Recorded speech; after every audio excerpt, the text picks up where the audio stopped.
Mobile phone میں انہماک سے دوسرے حقوق کی ادائیگی میں غفلت۔ سیل فون کے غلط استعمال کا ایک نقصان یہ بھی ہوتا ہے کہ انسان کئی ایسے حقوق ادا کرنے سے غافل ہو جاتا ہے جو شرعی اور اخلاقی طور پر اس کے ذمہ ہیں، بلکہ انسان خود اپنی ذات کے حقوق بھی پورے نہیں کر پاتا۔ نمبر 1، موبائل فون پر وقت ضائع کرنے والوں کے والدین اور احباب کو شکوہ ہوتا ہے کہ ان کے پاس ہمارے لیے وقت ہی نہیں ہے۔ میاں بیوی کے درمیان بہت مرتبہ تلخی ہو جاتی ہے کہ مجھے چھوڑ کر فون کے پیچھے پڑے رہتے ہو۔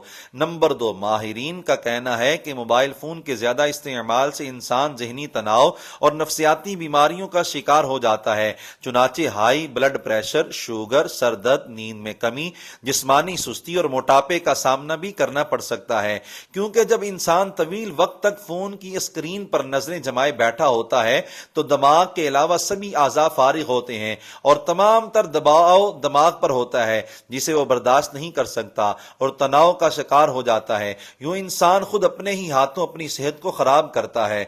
حقوق ادا کرنے کی اہمیت۔ دین اسلام ہماری تربیت فرماتا ہے کہ ہمارے ذمے مختلف حقوق کی ادائیگی لازم ہے۔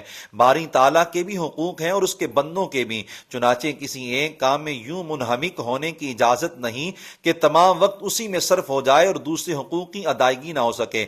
رسول اللہ صلی اللہ علیہ وآلہ وسلم نے حکیم الامت سیدنا ابو درداء اور سیدنا سلمان فارسی رضی اللہ تعالی عنہما کو آپس میں بھائی بھائی بنا دیا۔ سیدنا سلمان اپنے بھائی سیدنا ابو درداء رضی اللہ تعالیٰ عنہما کے گھر گئے تو دیکھا کہ وہ دن بھر روزہ رکھتے ہیں اور رات بھر عبادت کرتے ہیں، جس کی وجہ سے اہلیہ کے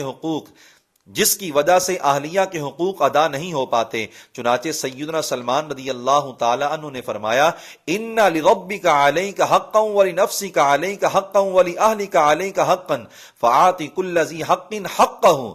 آپ کے ذمے آپ کے رب کا حق بھی ہے، آپ کی ذات کا حق بھی ہے اور آپ کے گھر والوں کا حق بھی ہے، چنانچہ ہر ایک کا حق پورا کیجئے۔ رسول اللہ صلی اللہ علیہ وآلہ وسلم نے ان کی تصدیق کرتے ہوئے فرمایا، صادق سلمان نے سچ کہا ہے۔